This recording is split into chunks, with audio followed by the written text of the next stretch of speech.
사람이 없는 건물에 나타나 어슬렁거리는 불청객. 도로 한복판, 자신의 몸집보다 큰 사슴을 거침없이 공격합니다. 심지어 모두가 잠든 밤에는 민가까지 내려옵니다. 야생곰으로 몸살을 앓고 있는 일본이 곰과의 전쟁을 선포했습니다. 도쿄 특파원 황희찬입니다. 오늘은 도쿄에서 가장 서쪽 지역인 오쿠타마에 나와 있습니다. 뒤로 오쿠타마 역도 보이는데요. 일본에 올해 곰 피해가 많이 발생하고 있습니다. 산림 지역인 오쿠타마도 마찬가지인데요. 오늘은 일본의 곰 피해에 대해 알아보려고 합니다.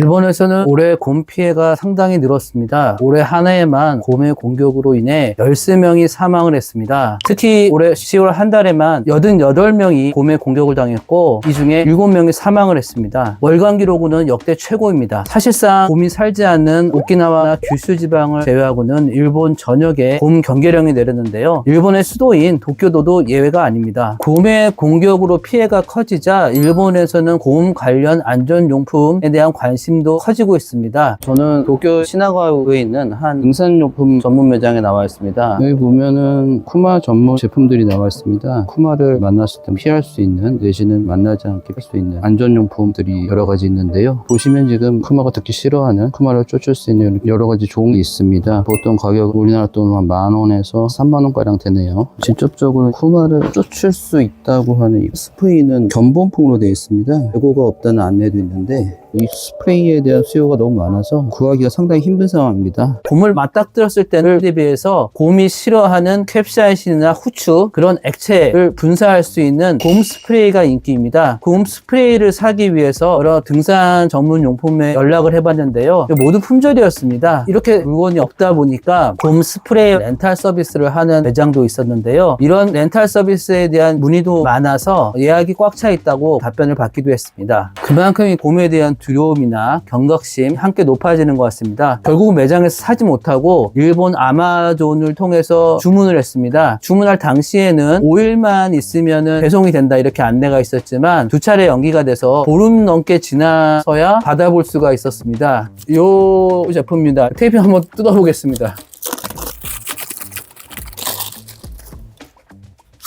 이렇게 빠집니다. 이걸 이런 식으로 빼고 분사를 하면 이렇게 앞쪽으로 나가는 그런 형태입니다.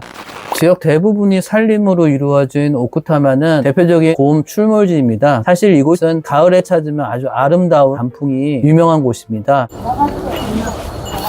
소리 들리시나요? 관광객분들이 지나가는데 종소리가 들리죠? 곰은 기본적으로 사람을 경계하고 피하는 습성이 있다고 알려져 있는데요. 등산을 하실 때 종을 가방에 달아서 소리를 내면은 여기에 사람이 있다는 것을 알고 다가오지 않는다 이렇게 알려져 있습니다. 또한 곰은 야행성 동물이어서 낮 시간에는 민가로 내려오는 일이 많지 않다고 합니다. 하지만 최근 이곳에 곰으로 인한 피해가 늘면서 동네 곳곳에선 곰을 주의하라는 경고문을 어렵지 않게 볼 수 있었습니다. 등산로가 시작되는 시작점인데 이쪽으로 올라가라는 그 표지판 옆에 2022년도 8월 7일 날에 여기 주차장에 곰이 목격된 적이 있다. 산에 올라갈 때는 소리를 내면서 등산을 하라 이런 안내문이 붙어 있습니다. 여기 이제 비슷한 내용인데요. 곰 목격 정보가 있어가지고 소리 나는 것들을 착하고 산을 올라라 하는 건데 이거는 보시면은 올해 10월 4일입니다. 오쿠타마 일대에는 야생곰 100여 마리가 살고 있는 것으로 보고 있습니다. 겨울잠에 들어가기 전에 늦가을에서는 먹이 활동이 가장 왕성한 시기입니다. 사람 근처에는 잘 안 나타나고 피하는 습성이 있다고 하는데요. 요즘처럼 먹이가 적어지는 시기, 먹이를 찾기 위해 민가로 내려오는데요. 이렇게 민가로 내려와서 손쉽게 먹이를 찾고 사람이나 민가가 위험하지 않구나 하는 것을 학습을 하게 되는 거죠. 이런 곰들이 자꾸 내려오게 되면은 사람이 위험해지는 상황이 반복될 수밖에 없는 거죠. 그렇기 때문에 민가로 내려온 곰들은 포획해서 사살하는 게 원칙입니다. 올해 곰을 사살하는 숫자가 급격히 늘어나면서 역대 최대치에 달았습니다. 그러다 보니 곰의 사체를 처리하는 문제 같이 발생하게 되는 거죠. 일본 일부 지역에서는 곰을 먹는 문화도 있는데요. 하지만 포획된 곰 자체는 식용이 금지가 되어 있어서 결국은 소각을 해야 됩니다. 하지만 이게 소각하는 데 필요한 여건들이 여의치 않아서 문제라고 합니다. 아름다웠고 조용하고 산속에 쏙 파묻힌 예쁜 마을인데 쿠마 때문에 걱정이 많다고 합니다. 오쿠타마 지역에는 반달가슴곰이 있는데요.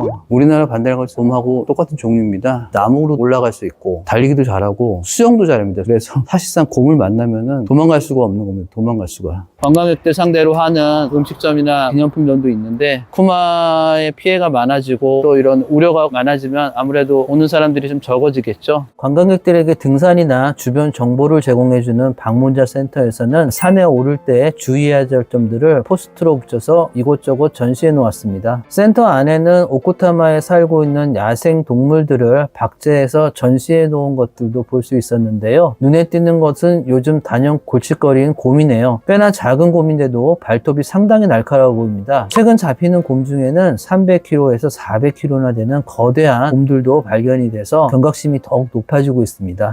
사실 일본에는 야생곰이 얼마나 살고 있는지 정확히 규모조차 파악이 되지 않고 있는 상황입니다. 보통 작게는 5만 마리 정도, 많게는 10만 마리 정도 살고 있는 것으로 추정을 하고 있습니다. 일본 환경성에서는 지난달 말 기준으로 흰곰이 12,000마리, 반달가슴곰이 한 42,000마리에서 전체적으로 한 54,000마리가 서식하고 있는 것으로 추정을 하고 있습니다. 일본에서는 매년 사망자가 2명에서 3명 정도 곰에 대한 피해가 발생했습니다. 그런데 올해 벌써 13명이나 사망을 했으니 일본이 발칵 뒤집히게 된 겁니다. 전문가들에 따르면 곰이 즐겨 먹는 도토리나 밤 등이 올해 흉작이어서 먹이를 찾기 위해서 민가로 내려온다고 보고 있습니다. 그러다 보니 인명 피해도 배 이상으로 늘어난 겁니다. 여기에는 일본의 고령화 현상도 한몫한 것으로 분석되고 있습니다. 농촌으로 갈수록 고령화가 심해지고 인구도 줄다 보니 곰 문제에 대해 제대로 대처하기가 상당히 힘들어졌다. 이런 분석도 나오고 있습니다. 그렇다고 일본 정부가 손을 놓고 있었던 것은 아닙니다. 일본 환경성의 지난달 말 발표 자료에 따르면 곰 포획 숫자는 2008년 1492마리에서 2023년 9276마리로 늘었습니다. 올해도 5월까지 누적으로 6063마리를 잡아들이고 있는 상황입니다. 이렇게 매년 수천 마리의 곰을 포획하고 사살하고 있지만 피해는 늘어나고 있는 상황입니다. 12월은 곰들이 겨울잠을 들어가는 시기라 이전보다는 피해 소식이 조금 줄어들긴 했는데요. 하지만 일부 동면에 들지 않는 곰들이 민가로 내려오거나 산속이 아닌 빈집에서 동면하는 곰들이 발견돼서 놀란 가슴을 쓸어내리는 그런 상황도 빚어지고 있습니다. 게다가 겨울이 지나 동면에서 깬 곰들이 다시 민가로 내려올 가능성이 큰데요. 올해보다 내년 피해가 더 클 전망도 나오면서 곰과의 전쟁은 당분간 이어질 것으로 보입니다.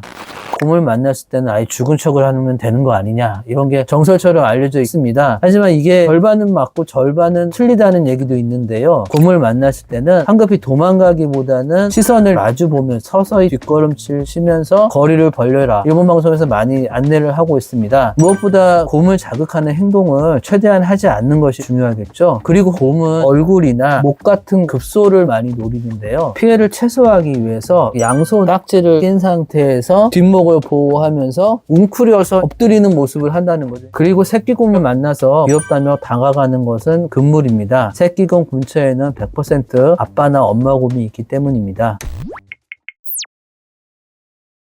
우리나라도 야생곰이 먹을 것을 찾기 위해 민가로 내려왔다는 소식을 접할 수가 있는데요. 일본은 아예 이렇게 사회 문제로 커질 정도이니 그 심각성이 어느 정도인지 감이 오시나요? 요즘 일본 방송에는 곰을 퇴치했다는 영웅들의 얘기도 나오고요. 곰이 접근하지 못하게 하는 다양한 방법들도 공유되고 있습니다. 사람 입장에서는 곰이 위험한 동물이지만 곰에게는 사람들이 서식지를 점점 좁혀오는 파괴적인 대상이 아닐까 싶습니다. 서로 조화롭게 살 수 있는 방법이 있었으면 좋겠습니다. 저는 더 재미있는 소식으로 찾아오겠습니다. 안녕.